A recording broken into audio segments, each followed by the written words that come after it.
What's up, everybody? Happy 2022. This is V3Cast number 5, the official Voyager 3 podcast. What's up, fellas? Happy New Year. How y'all doing?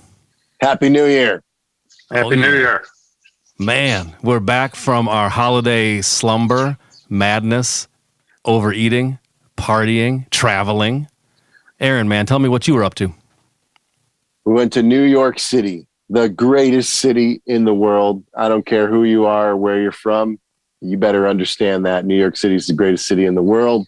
And went to the Statue of Liberty for the first time in my life. It was amazing. It gave me a little bit of reminder of what's worth fighting for. And what else? I don't know. We saw Phantom of the Opera. That was amazing. Nice. It was awesome. Was Paul Stanley in this one? I wish. I was imagining him doing it though. Like I'm listening to these parts and I'm thinking about him hitting those notes. And back then in the early 90s, he could hit those notes with no problem. So right. See, ever since Greg told us the stories about when he saw that production, anytime I think of Phantom of the Opera, I envision Paul Stanley right in the cast, and then Peter Criss in the crowd. Right. Dig it, Greg, man. Yeah, that was awesome. Yeah, absolutely. It's a legendary memory that I'll always keep with me. What did you guys do over the holiday break? Took care of my kids, man. I didn't get to go anywhere super fun like New York, that's for sure. Right. I was busy chasing my kids around. Yeah, same here. Aaron, yeah, you got lucky. sometimes you got to live a little, man. It's true. Sometimes. That's right. Sometimes you got to live a little and not get a hotel in New Jersey. Wait, you got a hotel in Jersey? No, that's what we would always do on tour because we had no money. Oh, yeah, that's right. And that's what we tried to do. That's right. And they were living it up, man. They stayed in the city. In the city, in Manhattan, a couple blocks away from Madison Square Garden. It was the real deal. Nice. To quote the voiceover from Zombie, in a city of millions. Yes. And then there's the shot over the Brooklyn Bridge, famous. Yeah. There was like in the hotel we were in, right? Okay, here's the block. You had a Thai food place here, and then one back here, and then one like half a block away this way. And like also like 2 or 3 pizza places too. It was amazing. Oh man, if there's one thing that I love besides Thai food is a New York slice. I just call it a New York slice, and everybody who knows, they know what you mean. A New York slice. They better know. Right. And they got every flavor under the sun. They got something for people who don't eat meat. They got stuff for people who only eat, just cheese, no cheese, anything. They got it. They have you covered. It was awesome. Dig it. Did you bring back any souvenirs? I got a New York City shirt. You have to. I did the full tourist thing. Yeah. Like back in the old days when we were playing shows at CBGB all the time with our old band. We didn't get souvenirs. We didn't even think about that stuff. No, do you know what though? There. The very first time we went, I did get a New York I Love New York shirt, but I must have went to the wrong place because it was this very poorly constructed heat press, and after about a month, all the letters fell off. It wasn't even screen print, so I went to the wrong place. Let that be a lesson to you. We were there on business. We weren't there as tourists. I know. You shouldn't have been buying I Love New York t-shirts back then. You got to wait a little bit and earn that. I know. You're absolutely right. So I paid the price. I got the worst one in the bunch. No, you didn't happen to see any crime fighters on roller skates, did you? I was looking for a New York Ninja everywhere. And anytime we saw a dude wearing all white, we called him New York Ninja. Oh, perfect. That's so perfect. Yeah. Fellas, what are y'all drinking tonight? I got a margarita. Oh, man. That is very fancy in a Wonder Woman glass. Look at that. Greg, I don't know if you're going to top that. Dang. No, I can't. Dang. Aaron, man. He comes back from New York bringing it. Who drinks margaritas in the middle of January? You know what? I would have never done that. But I have a friend. I said, I feel weird because I consider the margarita a summer drink. And she's like, just do it in the winter without the salt on the rim, and it's a whole new dimension. It's a whole other drink. That's your winter margarita. Oh, and plus, in your defense, in my mind, I'm thinking you still are in the vacation spirit, even though you were in a cold place. You're still on vacation in your mind. All right, Greg, what do you have? All right. Well, since you made so much fun of me last week for not knowing what coffee brand I was drinking, I'm going to make sure I come correct with something that I know a lot about. All right. So it's this time of year in Michigan. It's Hop Slam. Hop time. Slam. Yes. Bell's Hop Slam comes out once a year. Hop Slam. Nice. It's a double. Is that a limited edition thing or seasonal thing? Yeah, once a year, and it's a double IPA, and it's really good, and it's hard to get because everybody wants it. So a double IPA. What does that mean exactly?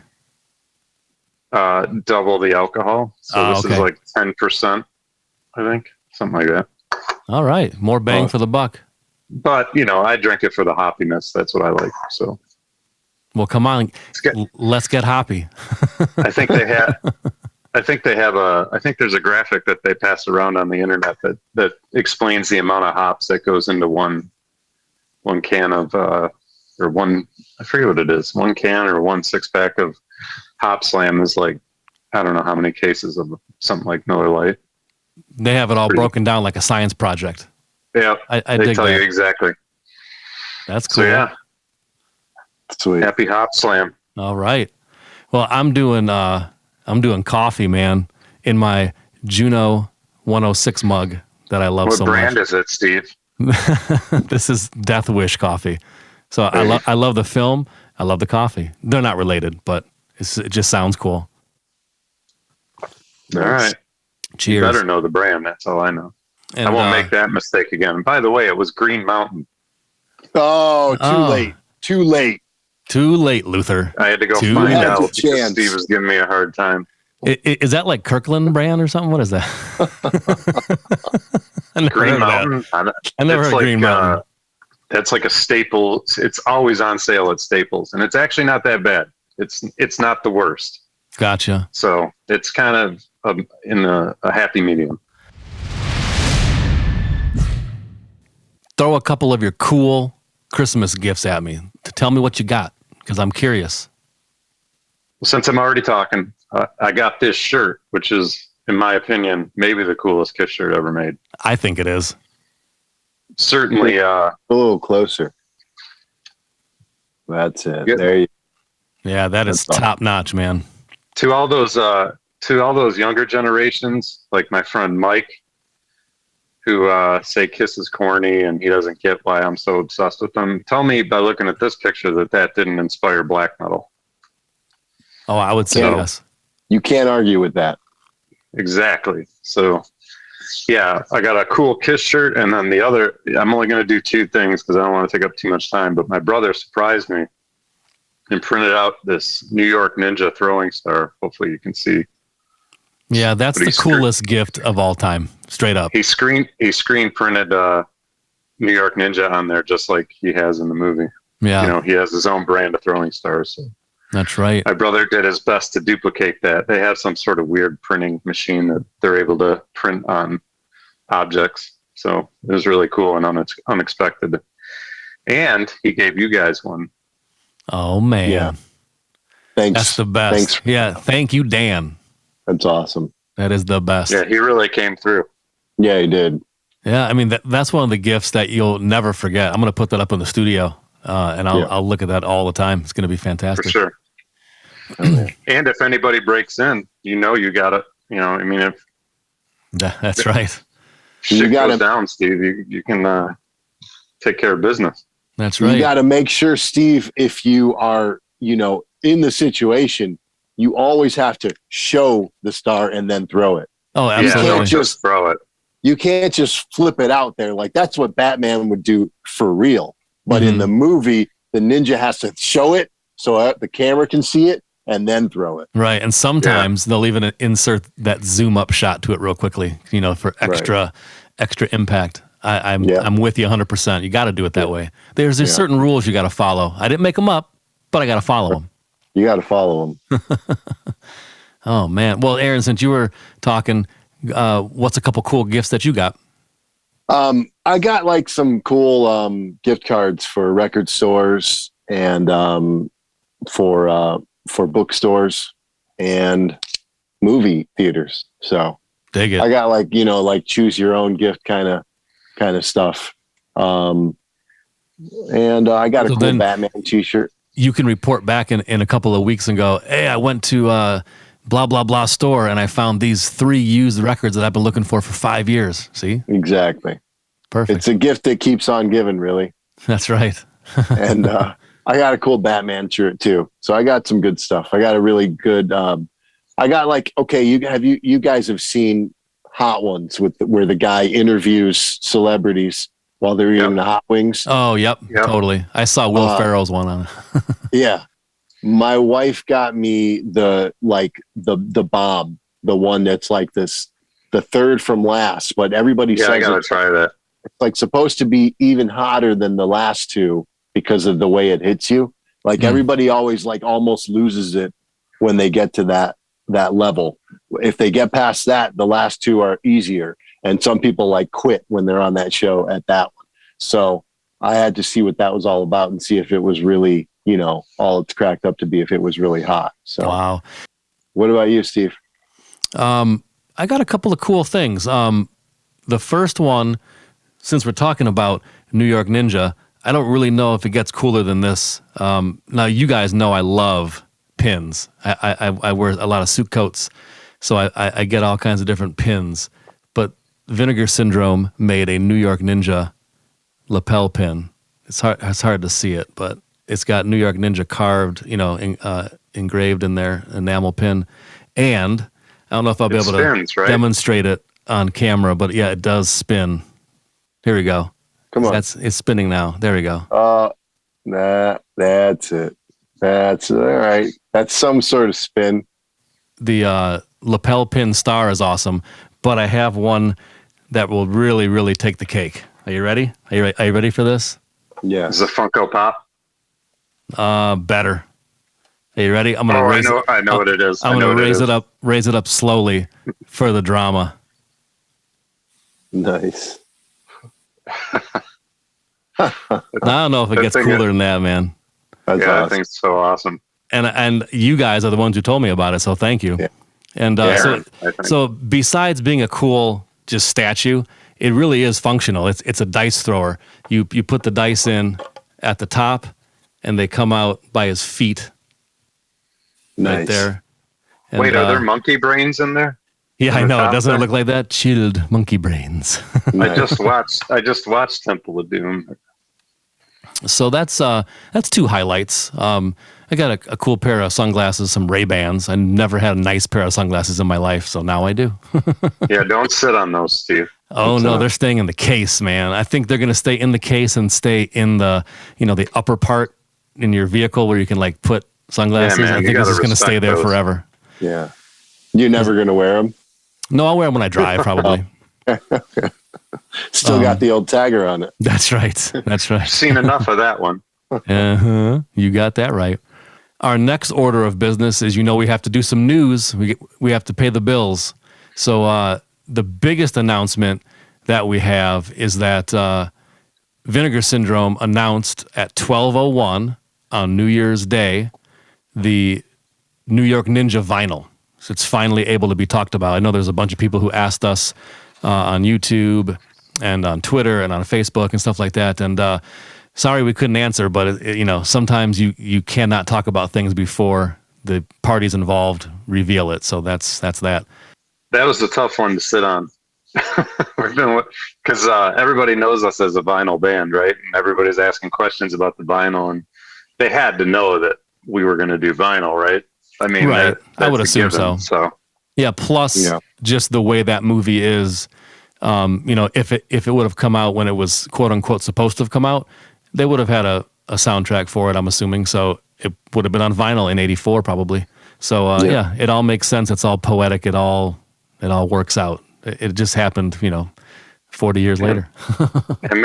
And let me just say this: who better to put it out than Death Waltz? I mean, that's big. Definitely. Death Waltz has gotten all kinds of my money. Like, right. Spencer I'm and invested. crew over there Yeah, I'm know invested. how to do that. They have the best taste for how something should look, and they just nail it every time. So the Vinegar Syndrome variant looks so absolutely killer. Home run, Death Waltz. Thank you. We have a brand new T-shirt that we just released to the store a few days ago. It's called Astronaut, and it's done by the masterful artist from Michigan, Craig Horkey, and it's really cool looking. So check out the Voyager 3 store, voyag3r-store.com, and there you'll also see our New York Ninja beanie, kind of like this, but New York Ninja. We have a New York Ninja hoodie, 2 different types, a pullover and a zip-up, and of course the CD, the cassette, and a lot of other albums and T-shirts. So check it out and pick up something fun. Oh, and another thing too, I can't believe I almost forgot this. By the time this podcast comes out, the digital and streaming of New York Ninja soundtrack comes out on January 7th. So everybody will be able to listen to it and download it and stream it and all that kind of good stuff. So do it up. One more thing about Craig Horkey. So we have another T-shirt of his in our store already, the alien one. So we've got the red one that he did. Yep. And now we've got this white astronaut one. So I always think of them as like existing in the same universe, the Craig Horkey universe. Yeah, definitely. So maybe we should put together a Craig Horkey bundle, man. Yeah. You get the alien shirt and the astronaut. So I think of them as like the good guy and the bad guy. Right. See, Greg, man, Greg's always thinking, you know what? Right. Tomorrow I'm going to make that bundle and have it up there. Why not? We're fortunate enough in this band to work with the best artists in Michigan and beyond. And Craig Horkey, right when we met him a few years ago, our band was playing a show with his band Cavalcade, and we hit it off. Both bands hit it off. We knew we would be playing shows together in the future, and we saw that he was an artist. And that night he was like, I could do a T-shirt for you. And we're like, hell yeah, we'll take you up on that. So he sent us a few designs, and now we're using another one. So we've been sitting on this one for a bit, waiting for the right moment. We'll put all of Craig Horkey's contact info and socials in the description on YouTube. Yeah, man. Get that astronaut versus alien. I like that. Yeah, definitely. Dynamic. So speaking of aliens and astronauts and all that sort of thing, I do believe, haven't all 3 of us now seen episode 1 of the Book of Boba Fett? Is that true? And Yeah. 2. Yeah, I've only seen 1. I forgot that too. I forgot what day it comes out. So Man, what band I was am on- I in? I was on Facebook that it today. came out? I was out of town. that's right. I was in the studio. Hey, man. So seeing as though I'm the only one that's seen episode 2, what I will say, and this is spoiler free, is that it significantly ramps up. So I know there were some people that were underwhelmed by the length of episode 1. So the second episode is longer. It's closer to an hour. It's like 50 something minutes. And I didn't even realize about that. That didn't bug me, I guess. First episode was like 30 something minutes, 38, 39, something like that. But Okay. so the second episode is longer, and man, way more going on. Cool. So and I won't say more than that, but if you're a Star Wars fan like we are, you're gonna love it. Yeah. Awesome. Well, I just wanted to, not give too much away about the first episode in case people haven't seen it yet because it's just came out. But I just wanted to talk a little bit about it, just a tiny bit, and just be like, basically, holy shit! I can't believe we finally got to see some of these things that was, that have been in your head for 40 years, and a lot of them have been realized now. So that was just so awesome, and they took it in more directions than I would have even imagined. Which I kind of expected that, but didn't know how it would be or what they would do. But very cool, man. Yeah. Did you guys read any of that stuff about the Patton Oswalt? It's funny because I think Jon Favreau sort of took that scene and made it. So. Oh, are you saying like he called it like 7 years ago or something? Is that what the premise is? Basically, like he described what happened. So, yeah, I mean, look it up online and read about it, but it's pretty interesting because Patton Oswalt's character is describing how he envisioned, Boba Fett surviving the Sarlacc pit, and basically when you watch Boba Fett, the Book of Boba Fett.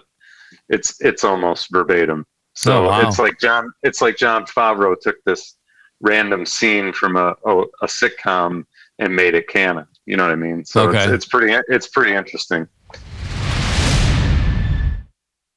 I did something fun. I just made this up. It's not normal podcast stuff that I'm aware of. When people are just hanging out talking about cool stuff, but I came up with some trivia questions for you guys to see if you can nail these or not. They're not super hard and they're not super easy, and there's no prizes. It's just fun. That's it. There I'm out. should be I prizes. want a prize. Yeah, you just have bragging rights. What should the prize be? I want your Alfred Hitchcock Funko Pop. Holy moly! I'm going in for the man, kill. That's high stakes, man. Wow. I'm gonna pick Greg to go first. I got two trivia questions for you. Don't be nervous. Don't be scared. Okay, the first Google one. Ready. Hold on, let me get Google. Oh, Aaron, see, he's gonna try to cheat. That's not right. He would totally do that. Okay, hey man, I'm out to win. He's out for that Funko Pop. Better look out. Yeah, man. Okay, here we go. Question number 1. In Kiss Meets the Phantom of the Park, which member of Kiss had their voice replaced by a voice artist? Come on, man. Peter Criss. Okay, hey, you never know. You never know. You don't think I know that? Not sure. You should have gave that one to Aaron. Okay, ready for the second one? All right. In the famous Vampire Tale Advanced Dungeons and Dragons module, Ravenloft, what is the name of the vampire? Yeah, I'm done. I don't know. I thought you played Ravenloft back in the day. I thought you did. No. Oh. Well, he's a famous, Wizards of the Coast property, or, back then TSR. I have no idea what the vampire in Ravenloft would be. Gotcha. His name Is is... that what you said? Ravenloft? Yep. His name is Count Strad von Zarovich. Would you have known that, Aaron? Well, I was thinking Lestrade. That was close, but not quite. Yeah. That is close. That might have been maybe where they got inspired for the name, perhaps. So Steve warmed me up with the softball and then went in for the kill with the obscure Dungeons and Dragons reference. Then I threw a heater. All right. Aaron's better be just as hard. You can give him an easy one. So I envision you'll ask him a question about Batman and then you'll follow up with something really something hard. Way out there. Okay, Aaron, are you ready? Yeah, let's do it. In the 1984 John Carpenter film Starman, what food did the Starman fall in love with? Yeah, it's been a while since I've seen Starman, but I think it was pizza. Sorry. So sorry. It was Dutch apple pie. Oh, wow. Do you remember that now? No, it's been too long. Oh, I even remember, like, the first time I ever saw it, I think it was at the drive-in. I remember that character still going, because he said it with his mouth full. He was like, Dutch apple pie. Yeah. Now, Aaron, this one has a special place in my heart, and I know it does for you, too. That's kind of why I gave it to you. Okay, ready? Yeah. In countless 80s films, there is always a very recognizable bad guy henchman. What is the name of the actor that played these roles?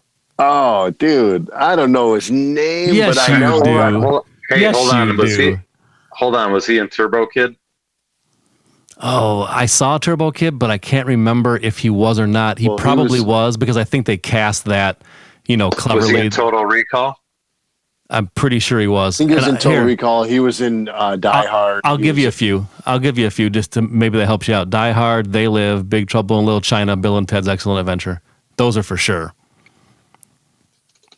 I don't think it's the See, guy. Aaron knows all these obscure names. Like, remember when we were on the $2 late fee podcast and Aaron bailed our asses out of just a question just like this? So I'm like, how doesn't Aaron know this? Man. I was going to say Michael Ironside. Is it not Michael Ironside? No, but he was in Turbo Kid for sure. Yeah, and he's always a bad guy. Yeah, but he's always he's a peripheral bad guy. He's always a henchman. He barely ever talks. Right, correct. Man, come on, Michael. I don't know if he ever talked. And he usually has like a mullet or a skullet. He's way below Michael Ironside on the pecking order of bad guys. He's always a henchman. I can't remember his name. Tony. Is he close, Steve? Tony. He's gonna get it. I think he's gonna get it. Tony something. If you can envision. Oh, I know you have him in your mind's eye. I know you do. I know the guy. Yeah. With the long hair and the beard. And you used to call him Forge, even though he looks nothing like Forge. Yeah, I don't know why I said that, but I did. Was he in Lethal Weapon? Yeah, he was in Lethal. He's the one who was shocking them. I can't remember his name. His name is Al Leong. I was close. Tony? Yeah, dude, Tony's not close at all. Oh, man. Al Leong. Yeah, I should have known that. I saw that he has a film. He's in a film like now, coming out. It's either already out or coming out. So I'm like, thank goodness he's still working. Right. Because, he's just like a pillar of my childhood. Yeah. He was always there. Yes, indeed. I feel like Steve was trying to undermine my love for Kiss. You have seen Kiss Meets the Phantom of the Park 79 times, I'm going to say. And I shook Peter Criss's hand. Yep. Which I mentioned earlier. Shook his hands. He shook his hand, Steve. Yeah. Yeah. I've met four members of Kiss. Bruce Kulick I just met recently at Rock City Music here in Scotty's place. Oh yeah. And Nick. Met Bruce Kulick out there, Vinnie Vincent, Ace Frehley, and Peter Criss. Nice. No Gene or Paul, much to my dismay. Right. It's hard to get access to those guys. I get it. You can't meet them without paying some money. Yeah, pretty much. We've sort of got a trend going on of mentioning my friend Colin, so I'll go ahead and mention Colin. Colin lives in Vegas, and Gene Simmons bought a house in Vegas. So Colin had this whole plan figured out, like he was going to start staking out the areas where Gene Simmons hangs out. So, I had a plan at least to go out there and try to. And just coincidentally bump into him at Starbucks. Yeah. Oh my God. It's crazy. What are you doing here? Nice to meet you. I know that Gene Simmons will recognize that I'm a fan, much different than all the other millions of fans that tell him he's the reason they play music and things like that. I'm sure he'll recognize the difference between me and them. Right. Yeah. Yours will stand out. I get it. Yeah. Right. Yeah. I'm sure I won't blend in with everybody else. Is there any more trivia? No, I just did 2 questions each. Okay. I didn't want to have it drag on too long. So we broke even. I think we both got one right. Right? Oh, I didn't get anything right. Oh, you didn't get anything right? Oh, so I get the Alfred Hitchcock Funko Pop. I think next time it should be more questions, because if there's only 2 questions, you can bomb pretty hard. But if you give me 10 questions, I'll 10? get 8 of them. Yeah. I need to hire a writer. I need to get warmed up. Let's not discount what I did here. What'd you do? I answered a question right. You got one right? Oh, yeah, that's true. Yeah. Oh, you know what? I forgot about one of my Christmas gifts. Should I go get it? Heck yeah. We got time for that? All right. So one of the other things I got was this. Have you guys ever seen this? No. Nope. Is that like a Japanese bootleg or something? Yes. Well, no, it's not a bootleg. So you guys heard of Kiss Originals? Do you remember? Did I ever tell you about Kiss Originals? So what Kiss did with the first 3 records is they bundled them together. Nice. So the first 3 records were bundled together and called Kiss Originals. Well, they did an Originals too, but it was only released in Japan. Here's the thing. I took my family to Kings Island. On the way back, we stopped in this town called Mason, because I went on Discogs and I was looking for record stores. On the way back, we found this place called Hey Suburbia Records in Mason, Ohio, and this guy deals in Japanese pressings almost exclusively. Like his whole store are like Japanese pressings of any record you can think of. Wow. So I went in there and I've only heard of this record. I've never seen it in person. So I went in there. I'm talking to this guy. I'm like, tell me you got a copy of Kiss Originals too. And he's like, yeah, I've got one. And he goes, it's not complete. It's missing the masks. And he goes, and so I just asked him, I'm like, can I just look at it? Because I've only heard that it exists. I've never seen it in person. So he was super nice, got it out, let me look through all of it. But so I come back, I get back in the car. This is not the sort of thing that I would fork out the money for necessarily. Yeah. Because it's pretty expensive because of how rare it is. This was pressed in 1978, by the way. So this isn't like a... Oh, I thought that was new. Okay. No, this is not a reissue. This was pressed in 1978. So anyways, I go back out to the car and I'm telling Ange about, this guy's got a copy of Kiss Originals too. I've never even seen it in person. I've only heard that it exists. It's like a unicorn, Yeah. And as luck would turn out, there was a really cool independent sort of drum shop across the street. It's called Badges. And so I told Ange, I'm like, well, there's this really cool drum store across the street, which just, happened to be the thing. And it's in an old house. So I went in there. That place was super cool. So I spent a bunch of time in there. Little did I know that Ange went back in to Hey Suburbia and said, my husband was just in here talking to you about some Kiss record. Can you tell me which one it was? And so he showed her and gave her this, and she bought it on the spot. And this was my Christmas gift. Oh, man. So, Jeffy Fantastic. Verity. I'm always dropping people's names, so I'm going to drop Jeffy Verity's name this time too. Jeffy Verity, you guys know how into records he is. Oh, He's yeah. never even seen this in person. He's Wow. only heard of it.